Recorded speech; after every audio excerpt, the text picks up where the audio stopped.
ചില ദേശാടനക്കിടികൾക്ക് കേരളം ഇഷ്ടഭൂമിയായി മാറിയിട്ടുണ്ടെന്ന മുഖ്യമന്ത്രി പിണറായി വിജയന്റെ പ്രസ്താവനയ്ക്കെതിരെ വിമർശനവുമായി രംഗത്ത് വന്ന ബിജെപി നേതാവ് കെ സുരേന്ദ്രന് സോഷ്യൽ മീഡിയയിൽ ട്രോളുകളുടെ പ്രവാഹം. പ്രധാനമന്ത്രി നരേന്ദ്രമോദിയുടെ കേരള സന്ദർശന ദിവസമായിരുന്നു മുഖ്യമന്ത്രിയുടെ പ്രസ്താവന. വെറും ദേശാടന പക്ഷിയല്ല, മാനസ സരസിൽ നിന്നും മാലോകരിലേക്ക് പറന്നുയർന്ന രാജഹംസമാണ് എന്നായിരുന്നു പിണറായിയുടെ പരാമർശത്തിനെതിരെ സുരേന്ദ്രൻ ഫേസ്ബുക്കിൽ കുറിച്ചത്. പൂവുമടക്കുന്ന മോദിയുടെ ചിത്രത്തോടെയായിരുന്നു സുരേന്ദ്രന്റെ പോസ്റ്റ്.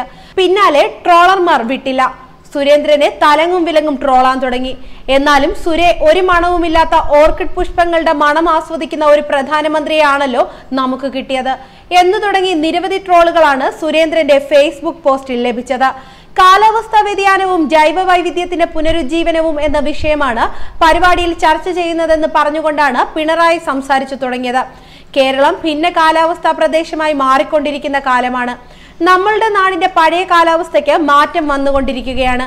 നാട്ടിലേക്ക് സൂക്ഷിച്ചു നോക്കിയാൽ കാലാവസ്ഥാ മാറ്റത്തിനുള്ള തെളിവുകളുണ്ട്. നമ്മുടെ നാട്ടിൽ ദേശാടന പക്ഷികൾ വരാറുണ്ട്. ഒരു ദേശാടന പക്ഷിക്ക് നമ്മുടെ നാട് ഇഷ്ടഭൂമിയായി മാറുന്നുണ്ട്.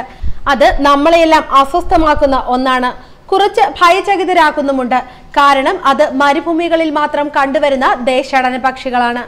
എന്തൊരാപത്താണ് വരാൻ പോകുന്നതെന്ന് നാം ചിന്തിക്കേണ്ടതുണ്ട് എന്ന് മുഖ്യമന്ത്രി പറഞ്ഞു.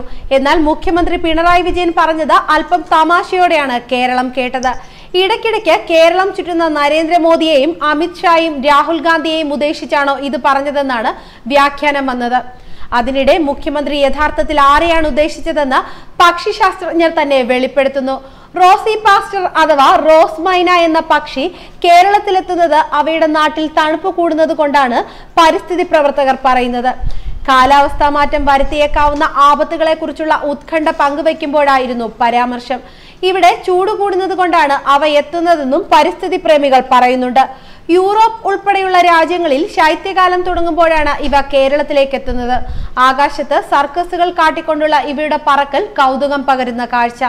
ഒരു കൂട്ടത്തിൽ ആയിരക്കണക്കിന് പക്ഷികൾ ഉണ്ടാകും. സ്റ്റാർലിംഗ് കുടുംബത്തിൽപ്പെട്ട പക്ഷിയുടെ ശാസ്ത്രനാമം പാസ്റ്റർ റോസേസ്. കോട്ടയം തിരുനക്കര ക്ഷേത്രത്തിന് സമീപമുള്ള ആലിലും പരിസരത്തും ഇവ കൂട്ടമായി ചേക്കേറുന്നത് കാണാം. എറണാകുളം നോർത്ത് റെയിൽവേ സ്റ്റേഷന് സമീപവും ഇവയുടെ വലിയ സാന്നിധ്യമുണ്ട്. കേരളത്തിലെമ്പാടും ഏറിയും കുറഞ്ഞും ഇവയുണ്ട്. വൻതോതിൽ വരാൻ തുടങ്ങിയിട്ട് 5 വർഷമേ ആയിട്ടുള്ളൂവെന്ന് Kottayam nature society president doctor B Sreekumar പറഞ്ഞു. സെപ്റ്റംബർ ഒക്ടോബർ മാസങ്ങളിലാണ് മലയാളക്കരയിലേക്കുള്ള ഇവയുടെ ദേശാടനം. കേരളത്തിന്റെ പല ഭാഗങ്ങളിലും അഴുകുന്ന മാലിന്യങ്ങൾ കൂട്ടിയിടുന്നതും ഇവയെ ഇവിടേക്ക് ആകർഷിക്കാൻ കാരണമാകുന്നെന്ന് കരുതുന്നുണ്ട്. അതെന്തായാലും ഇവ എന്തെങ്കിലും തരത്തിലുള്ള കുഴപ്പങ്ങൾക്കിടയാക്കുന്നതായി കണ്ടെത്തിയിട്ടില്ല. മാത്രവുമല്ല, മാലിന്യത്തിലുണ്ടാകുന്ന പുഴുക്കളെയും മറ്റും വൻതോതിൽ തിന്നു തീർത്ത് നാട് വൃത്തിയാക്കുന്നുമുണ്ട്. 2 കാര്യങ്ങൾക്കായാണ് ഭൂരിഭാഗം പക്ഷികളുടെയും ദേശാടനങ്ങൾ.